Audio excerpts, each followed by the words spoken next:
We don't know. There could have been 90 million people watching the Trump inauguration. Because the ways to watch it are limitless, basically. Right. All I'm saying is I don't know, and I'm also saying that no one else does either. Because Nielsen doesn't know.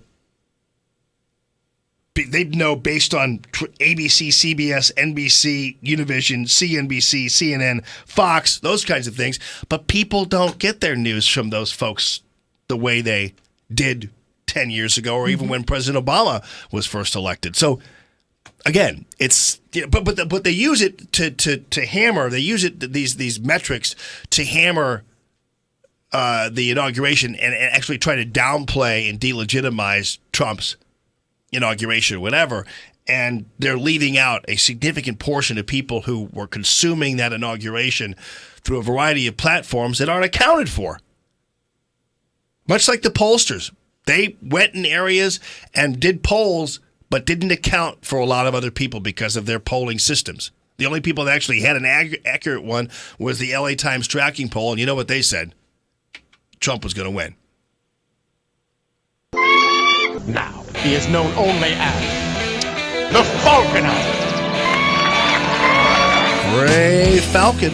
You know, you're talking about the Tea Party, I know, but, you know, it's interesting. I wouldn't be surprised, and I would encourage people on the left or who are upset with Donald Trump's election to similarly gather together and have their own. I wouldn't be surprised to have a group of individuals who are going to formulate kind of a liberal Tea Party, so to speak, right? Well, I think that was part of that's really where the conflict came from when the women, with the Women's March, which was unquestionably successful. And I think the Trump administration made a huge mistake responding and getting involved in comparing the size of the crowds because, you're saying that nobody knows how many people watched. And that's actually always been the case. Even during the original Nielsen system was extremely a limited sample. Right, it's a lot more accurate than it used to be. But the problem is Spicer came out and said specifically that he knew more people watched.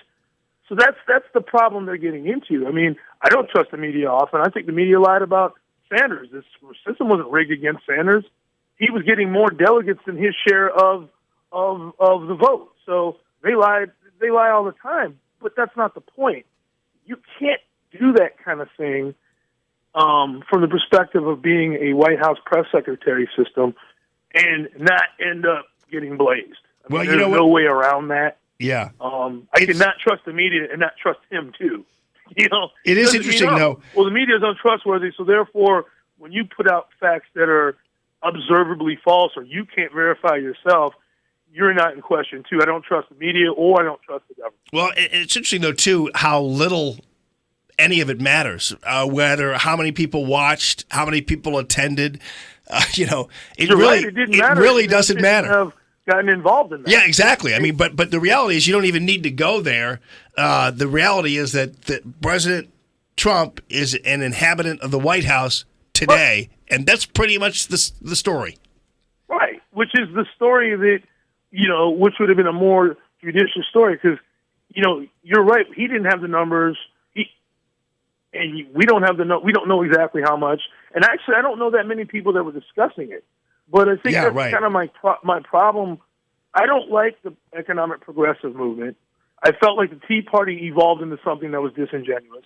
And I don't trust the current Republican populist movement. All three of those movements are also media constructions now because they all basically kind of sell us easy answers on how people who aren't making as much money as they're going to make can make more money. You can't just, create tariffs and all of a sudden manufacturing company is going to pay people $40 an hour.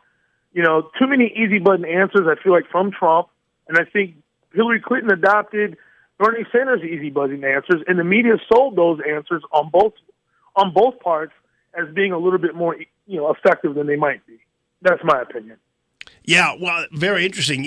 But I would encourage people on the left. I mean, and maybe it's going to be maybe the Women's March. There will be an outgrowth of some group from that, much like much like the Tea Party. I mean, the Tea Party was similarly and was blamed similarly for being upset about the election and blah blah blah blah blah. But they articulated I think a more solid message. The Tea Party did at one point. Oh, absolutely. And if these folks on the left can refine their message instead of kind of inventing these things that so far Trump hasn't talked about, which would be making abortion illegal or whatever else. I mean, that as long he as talked about it a little bit during the election.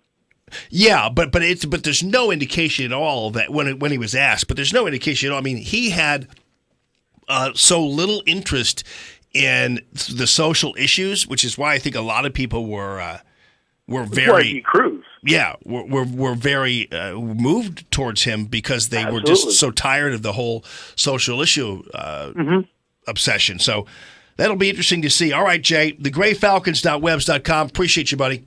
Thanks. Thanks, man.